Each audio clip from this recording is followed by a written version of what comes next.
ब्रेकनंतर स्वागत आणि पुढची बातमी आहे। खासदार नवनीत राणा यांच्याकडून पुन्हा एकदा उद्धव ठाकरेंना डिवचण्याचा प्रयत्न झालाय। वांद्रे परिसरामध्ये नवनीत राणा हिंदू शेरणी अशा आशयाचे पोस्टर्स लावण्यात आलेत। जो प्रभू श्रीराम का नहीं, श्री हनुमान का नहीं, वो किसी काम का नहीं, अशा प्रकारे बॅनरवरती मजकूर छापण्यात आलाय। आज रामनवमी आहे आणि रामनवमी निमित्त देशभरात उत्साह साजरा केला जातोय। मात्र कलानगर येथे खासदार नवनीत राणा यांच्याकडून एक बॅनर लावण्यात आलेला आहे आणि माजी मुख्यमंत्री उद्धव ठाकरे यांना डिवचण्याचा प्रयत्न जो आहे तो या बॅनरच्या माध्यमातून केलेला आपल्याला पाहायला मिळतोय। जो प्रभू श्रीराम का नहीं, श्री हनुमान का नहीं, वो किसी काम का नहीं, अशा आशयाचा बॅनर जो आहे हा खासदार नवनीत राणा यांच्याकडून लावण्यात आलेला आहे। आणि ज्या पद्धतीनं उद्धव ठाकरे सरकारनं हनुमान चालीसाला विरोध केला आणि हनुमान चालीसा वाचल्याबद्दल खासदार नवनीत राणा आणि आमदार रवी राणा यांच्यावरती राजद्रोह दाखल केला, 14 दिवस जेलमध्ये टाकलं, अशा पद्धतीचा आशय जो आहे हा संपूर्ण या बॅनरवरती लिहिण्यात आलेला आहे। आणि एकंदरीत पाहायला गेलं तर अगदी मातोश्रीच्या समोर काही हाकेच्या अंतरावरती हा बॅनर जो आहे हा लावलेला आपल्याला पाहायला मिळतो। आणि एक प्रकारे आज रामनवमी निमित्त उद्धव ठाकरेंना डिवचण्याचा प्रयत्न जो आहे तो या माध्यमातून केलेला आपल्याला पाहायला मिळतोय। आणि या बॅनरवरती नवनीत राणा यांचा उल्लेख हिंदू शेरणी अशा पद्धतीने केलेला आपल्याला पाहायला मिळतोय। त्यामुळे आज रामनवमी आणि त्याच्यातच मातोश्री समोर हा बॅनर लावून एक प्रकारे उद्धव ठाकरेंना डिवचण्याचा प्रयत्न जो आहे हा खासदार नवनीत राणा यांच्याकडून करण्यात आलेला आहे। Video journalist Rajesh हेगावकर, Vishal Patil, news 18 Lokmat, Mumbai. आता इंधन आणि गॅस दरवाढीनंतर आता ऐन उन्हाळ्यामध्ये महाराष्ट्रात सर्वसामान्यांना वीज दरवाढीचा मोठा शॉक बसण्याची शक्यता आहे। महावितरणने 1 एप्रिलपासून वीज दरात 37% मोठी वाढ करण्याचा प्रस्ताव ठेवलाय, ज्यामुळे सर्वसामान्यांच्या वीज बिलात सरासरी ₹2.55 प्रति युनिट दरवाढ होऊ शकते। आणि या याचिकेवर महाराष्ट्र वीज नियामक आयोगाकडून लवकरच निर्णय अपेक्षित असून 1 एप्रिलपासून राज्यात नवे वाढीव वीज दर लागू होण्याची शक्यता आहे। त्यामुळे आता आधीच महागाईनं होरपळत असलेल्या सामान्यांना वीज दरवाढीचा मोठा शॉक बसण्याची शक्यता आहे।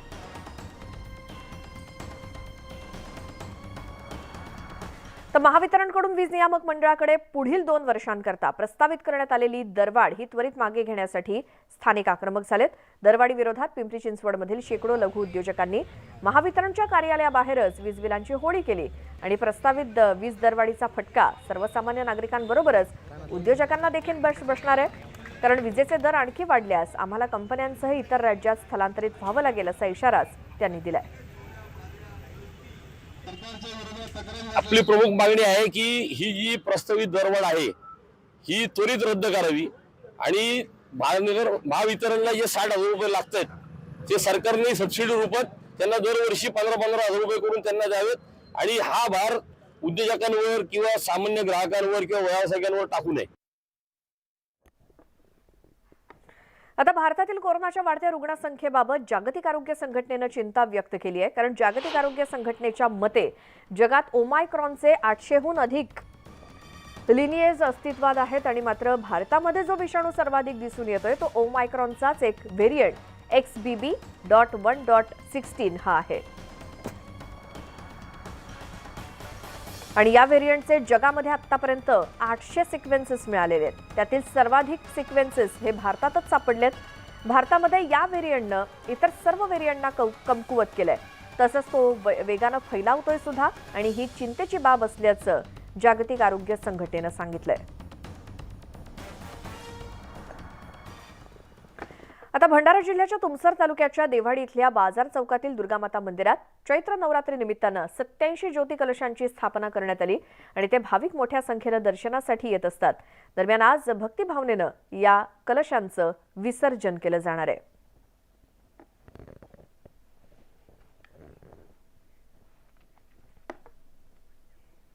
माळशिरस तालुक्यातील वेळापूर गावाचं ग्रामदैवत श्री अर्धनारी नटेश्वर देवाचा विवाह सोहळा रात्री 12 वाजता संपन्न झाला।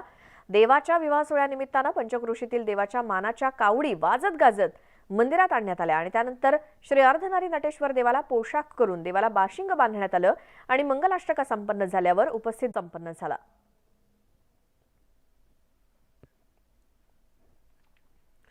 अस्मानी आणि सुलतानी संकटामुळे देशभरात बळीराजा संकटात सापडलाय आणि हा बळीराजा संकट मुक्त व्हावा, शेतकऱ्यांचं कल्याण व्हावं यासाठी देशातल्या एकमेव असलेल्या अमळनेर इथल्या श्री मंगळ ग्रह मंदिरात भूमी मातेचा नवचंडी महायाग झाला। संकट मुक्त करून संपूर्ण देशभरातील शेतकऱ्यांना भरभरून द्यावं अशी प्रार्थना भूमातेला करण्यात आली। सकाळपासून संध्याकाळपर्यंत सलग तब्बल 11 तास हजारो भाविकांच्या साक्षीनं वेगवेगळ्या पूजा विधी पार पडल्या।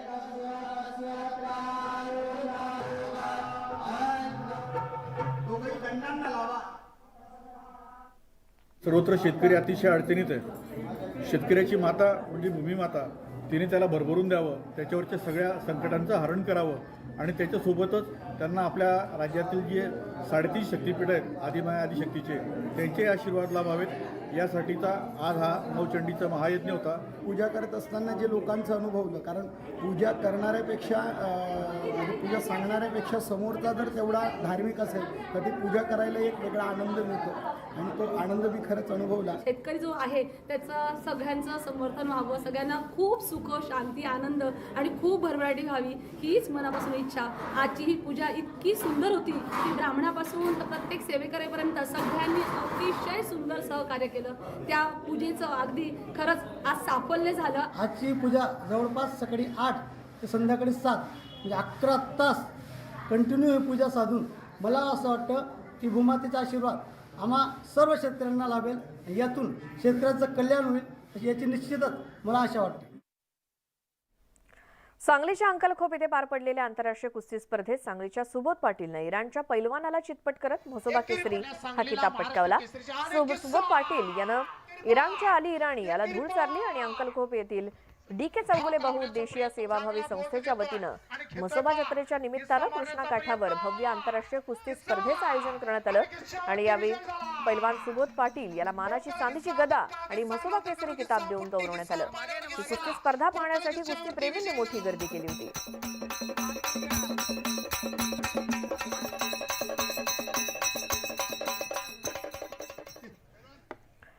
पारनेर तालुक्यातील जवळे येथे पैलवान जयदीप सालके आणि सौरव लोखंडे यांच्या वाढदिवसाच्या कार्यक्रमानिमित्तानं नृत्यांगना गौतमी पाटीलच्या कार्यक्रमाचं आयोजन करण्यात आलं होतं।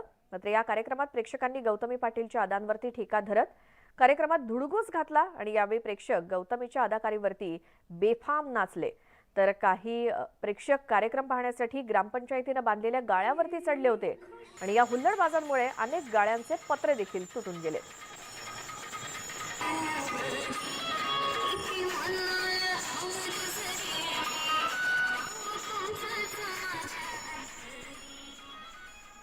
इथे एक छोटासा ब्रेक घेऊन आपण इतरही घडामोडी पाहण्यासाठी लगेच परत येऊयात। महाराष्ट्र अनलिमिटेड तुम्ही पाहत राहा, एक ब्रेक नंतर।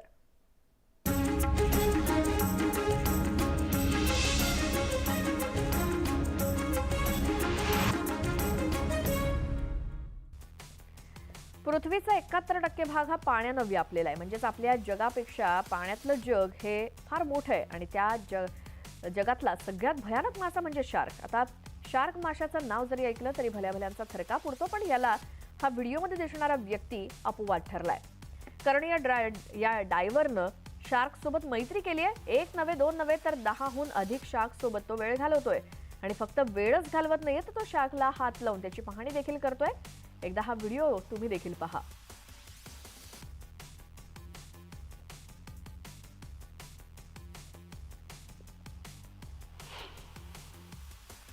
बॉलिवूडचा भिडू अर्थात अभिनेता जॅकी श्रॉफ आपल्या हटके स्टाईलमुळे नेहमी चर्चेत असतो। अलीकडे सोशल मीडियावरती जॅकी दाची आवडती अशी एक भन्नाट रेसिपी व्हायरल झाली आहे। कदाचित तुम्ही देखील हा व्हिडिओ पाहिला असेल, कारण यामध्ये जॅकी हे अंडा कढीपत्ता असा कसा बनवायचा आहे एका इंटरव्ह्यू घ्यायला आलेल्या मुलाला शिकवतोय। पाहायला गेलं तर हा व्हिडिओ जुनाच आहे, पण अजूनही असाच खेळकरपणा जॅकी श्रॉफच्या वागणुकीमध्ये दिसत असल्याचं हा व्हिडिओ पाहून पुन्हा एकदा दिसतंय।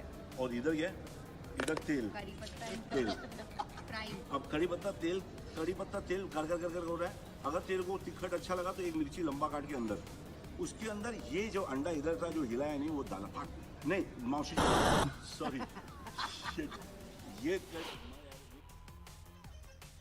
2021 मध्ये आलेल्या पुष्पा सिनेमाची क्रेज अजूनही कायम आहे आणि दिल्ली युनिव्हर्सिटीतील एका डान्स ग्रुपचा व्हिडिओ सोशल मीडियात व्हायरल होतोय। पुष्पा सिनेमातील ओ अंटावा या गाण्यावरती या मुलींनी ताल धरलाय. इतकंच नव्हे तर यात एक मुलगी पुष्पा बनली आहे. तिने चक्क पुष्पाची स्टाईल मारत डान्स केला आणि हा व्हिडिओ सोशल मीडियावर सध्या व्हायरल होतोय.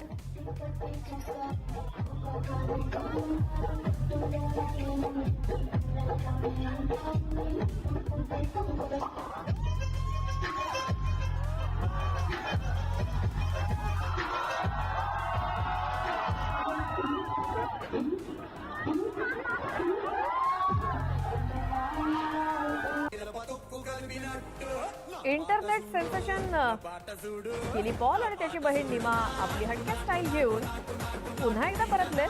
यावेळेस त्यांनी ऑस्कर मिळालेल्या नाटू नाटू गाण्यावरती ठेका धरला. इतक्याच नव्हे तर त्यांनी चक्क आपला नेहमीचा आफ्रिकन ड्रेस परिधान केला नसून चक्क खास पाश्चिमात्य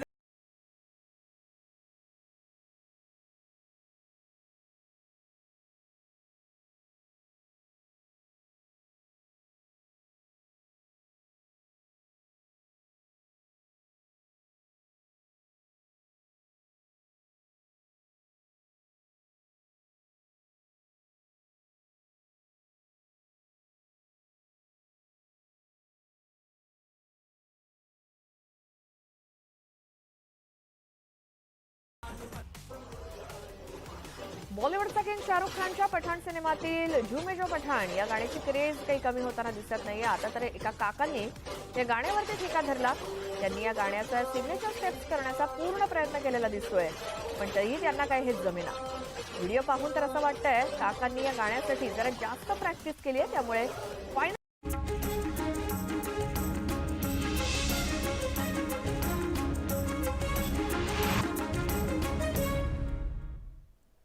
ब्रेकनंतर स्वागत आणि पुढची एक सविस्तर बातमी पाहूयात.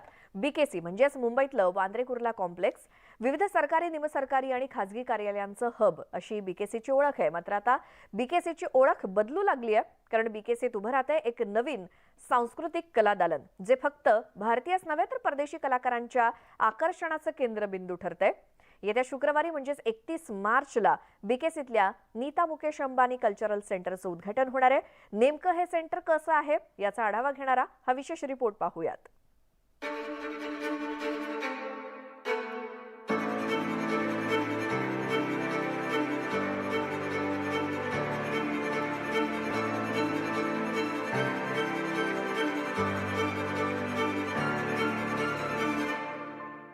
जगप्रसिद्ध संगीतकार अजय अतुल यांचा परदेशी कलाकारांसोबतचा हा रियाज बीकेसीतल्या नीता मुकेश अंबानी कल्चरल सेंटर मधला आहे. असं जर का कोणी तुम्हाला सांगितलं तर तुमचा विश्वास बसणार नाही, पण ही वस्तुस्थिती आहे. बीकेसी मधल्या 8.5 एकरवर हे भव्य सेंटर उभारलं गेलं असून इथे ललितकला, परफॉर्मिंग आर्ट्स, फॅशन अशा सगळ्यांचा मिलाप पाहायला मिळणार आहे. द ग्रँड थिएटर हे फक्त नावाप्रमाणे ग्रँड नसून विविध कला वैशिष्ट्यांनी हे तयार झालंय. थिएटरमधला ऑर्केस्ट्रा पॅनल हायड्रॉलिक मशीनच्या सहाय्यानं हव्या त्या उंचीवर सेट करता येऊ शकतं. इथले 18 विशेष डायमंड बॉक्स, छतावर कमळाच्या आकारात लावण्यात आलेली इलेक्ट्रिक डिजिटल लाइटिंग जी 8400 स्वारोवस्की क्रिस्टल पासून बनवलेली आहे. ग्रँड थिएटरमध्ये विदेशी पर्यटकांना भारतीय कलांचा आणि भारतीयांना विदेशी भाषेतल्या कलेचा आस्वाद घेताना सहजगत्या शक्य होणार आहे, कारण इथे भाषांतर प्रणाली सुद्धा बसवण्यात आली आहे. नीता मुकेश अंबानी सांस्कृतिक केंद्र ही एक भव्य वास्तू आहे. कला, संस्कृती आणि भारताबद्दलच्या माझ्या आईच्या प्रेमाचं ते एक प्रतीक आहे. रसिक प्रेक्षक, कलाकार आणि मोठ्या संख्येतील कलाकृतीचं स्वागत होईल असं व्यासपीठ तयार करण्याचं स्वप्न आईनं नेहमीच पाहिलंय. या केंद्रामागील तिचं ध्येय हे भारतानं जगाला सर्वोत्तम देणं आणि जगाला नव्याने भारताची ओळख करून देणं हे आहे. NMACC सेंटर सर्वार्थानं कलात्मकतेनं तयार केलं गेलंय. इथलं आर्ट हाऊस हे देशविदेशातल्या कलाकारांच्या आकर्षणाचं केंद्रबिंदू ठरतंय. नीता मुकेश अंबानी कल्चरल सेंटर मधलं 56 फुटांचं कमलकुंज हे पिचवाई पेंटिंगनं साकारलेलं चित्र इथल्या भव्यतेची साक्ष देतं. यायोई कुसुमांनी तयार केलेल्या 900 भागांच्या स्टेनलेस स्टीलच्या गुलाबाच्या पाकळ्या आणि बाहेर असणारं फाउंटन ऑफ जॉय हे दुबईतल्या फाउंटन शोचा आनंद मुंबईत बसल्या बसल्या तुम्हाला देऊ शकतं. भारतीय कलेचं संवर्धन करण्याविषयीची आमची वचनबद्धता असं या केंद्राचं वर्णन करता येईल. कलेसाठी आम्ही खुले केलेलं हे नवीन दालन भारतातील आणि जगभरातील रसिकांना एकत्र आणून त्यांची प्रतिभा जोपासून त्यांना प्रेरणा मिळेल अशी मला आशा आहे. या केंद्राचं आकर्षण इथेच संपत नाही. या केंद्रात भारतीय फॅशनची सुद्धा काळजी घेण्यात आली आहे. 35,000 स्क्वेअर फुटांवर पसरलेल्या या मजल्यावर एक प्रदर्शन केंद्र बांधण्यात आलंय. सगळ्यात महत्त्वाची बाब म्हणजे जे भारतातील प्रसिद्ध डिझायनर्सनी डिझाईन केलंय. हे फॅशनचं सेंटर प्रदर्शनासाठी सज्ज आहे. त्यामुळे एकाच छताखालती एकाच वेळेला नागरिकांना विविध कलांचा आस्वाद देणारं देशातलं एकमेव कलात्मक केंद्र अशी NMACCची ओळख व्हायला आता वेळ लागणार नाही. तुषार शेटे, न्यूज 18 लोकमत, मुंबई.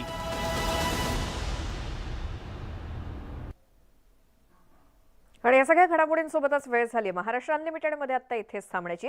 सगळ्या ताज्या बातम्यांच्या अपडेट्ससाठी न्यूज 18 लोकमतच्या YouTube चॅनलला सबस्क्राईब करायला विसरू नका आणि फेसबुक, ट्विटरवरती सुद्धा मला फॉलो करा.